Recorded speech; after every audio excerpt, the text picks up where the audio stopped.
Assalamualaikum warahmatullahi wabarakatuh. Halo sahabat semua.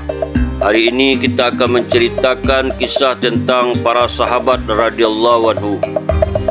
Sebelum kita menceritakan kisah ini, jangan lupa di subscribe dan di like dan di komen konten ini.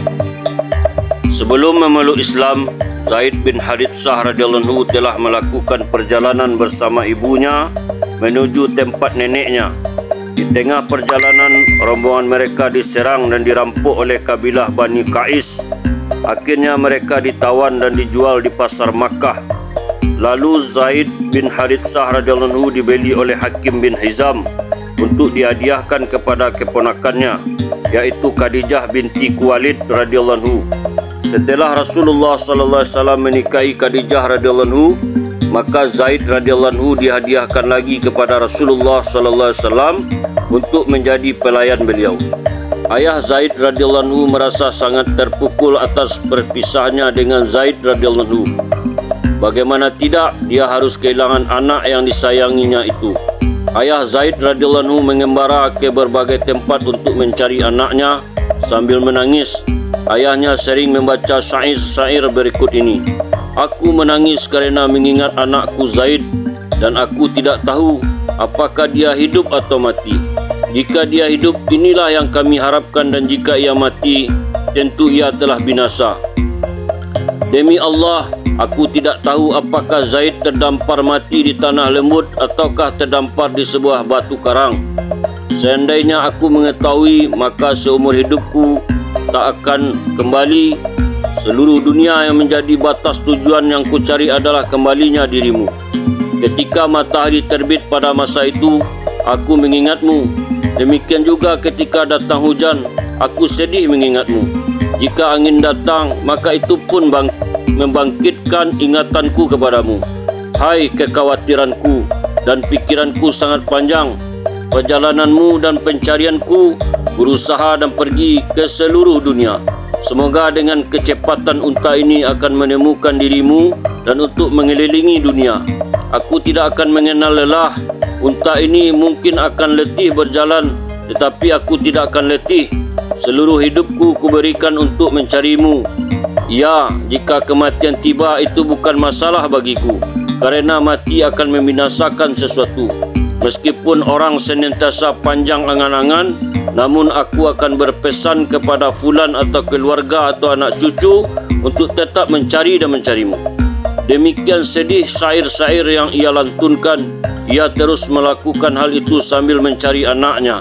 Kebetulan ada beberapa orang yang baru pulang dari menunaikan ibadah haji di Makkah Al-Mukarramah, dan di sana mereka menjumpai Zaid radhiyallahu anhu. Kemudian mereka menceritakan tentang keadaan Zaid radhiyallahu anhu kepada ayahnya. Lalu ayah Zaid radhiyallahu anhu mengungkapkan kesedihannya dengan membacakan syair-syair tadi. Setelah Zaid radhiyallahu anhu mengetahui tentang kesedihan ayahnya, maka dia segera mengirim sepucuk surat kepada ayahnya yang berisi syair-syair berikut ini. Aku berada di Makkah dalam keadaan sehat, dan janganlah engkau merasa risau dan sedih, kerana aku berada dalam perlindungan orang yang mulia. Orang-orang pun menyampaikan kabar baik tentang Zaid radhiyallahu anhu kepada ayahnya, serta memberitahukan alamat di mana Zaid radhiyallahu anhu berada. Dengan perasaan gembira, ayah dan pamannya segera berangkat menemui Zaid radhiyallahu anhu sambil menyiapkan uang tebusan untuk membebaskan Zaid radhiyallahu anhu dari perbudakan. Mereka pun berangkat ke Makkah. Setelah dipastikan keberadaannya, akhirnya mereka tiba di tempat Nabi sallallahu alaihi wasallam. Kemudian mereka berkata kepada Rasulullah sallallahu alaihi wasallam, "Wahai Bani Hasim, engkau adalah pemimpin yang tinggal di Masjidil Haram dan juga tetangga Baitullah. Engkau pun membebaskan para tawanan dan memberi makan orang-orang yang lapar. Kami datang ke sini untuk memohon kembali anak kami yang tinggal di sini. Kasihanilah kami dan terimalah uang fidyah atau tebusan ini untuk membebaskan dia. Bahkan ambillah uang tebusan yang lebih banyak daripada ini." Nabi SAW bertanya, "Ada apa ini?" Mereka berkata, "Wahai Rasulullah, sebenarnya kedatangan kami adalah bermaksud untuk meminta Zaid kembali." Nabi SAW bersabda, "Oh, begitu maksudnya?" Mereka menjawab, "Benar." Hanya itu maksud kedatangan kami.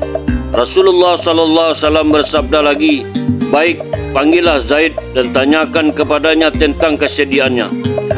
Apabila ia bersedia pulang bersama kalian, maka aku akan membebaskannya tanpa uang tebusan. Namun seandainya ia menolak untuk pulang, maka aku tidak akan melepaskannya. Ayah Zaid radhiyallahu anhu berkata, wahai Rasulullah, kami sangat senang dan menyetujui usulan engkau. Tak lama kemudian Zaid radhiyallahu anhu dihadapkan kepada mereka dan Rasulullah SAW bertanya kepadanya, apakah engkau mengenal orang-orang ini? Ya, aku mengenal mereka. Ini adalah ayahku dan itu adalah pamanku, jawab Zaid radhiyallahu anhu. Rasulullah SAW bersabda lagi, Zaid, seandainya kamu ingin pulang, aku akan mengizinkanmu untuk pulang bersama mereka. Sebaliknya, jika kamu ingin tetap tinggal di sini, maka aku pun tidak akan keberatan. Zaid radhiyallahu anhu berkata, wahai Rasulullah, bagaimanakah saya dapat mengutamakan seseorang selain engkau?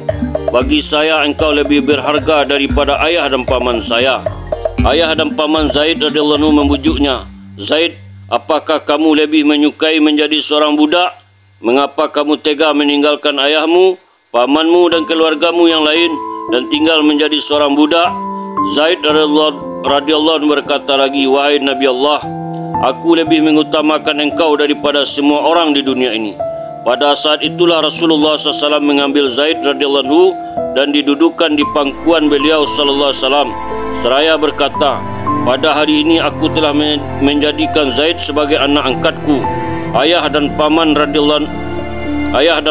Zaid radhiyallahu anhu merasa puas dan setuju dengan keputusan itu dan segera meninggalkan Zaid radhiyallahu anhu bersama Rasulullah SAW.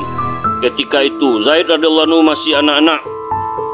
Lihatlah, kerana rasa cintanya kepada Rasulullah SAW, anak-anak pun rela meninggalkan keluarga yang disayanginya dan memilih menjadi seorang hamba sahaya Rasulullah SAW.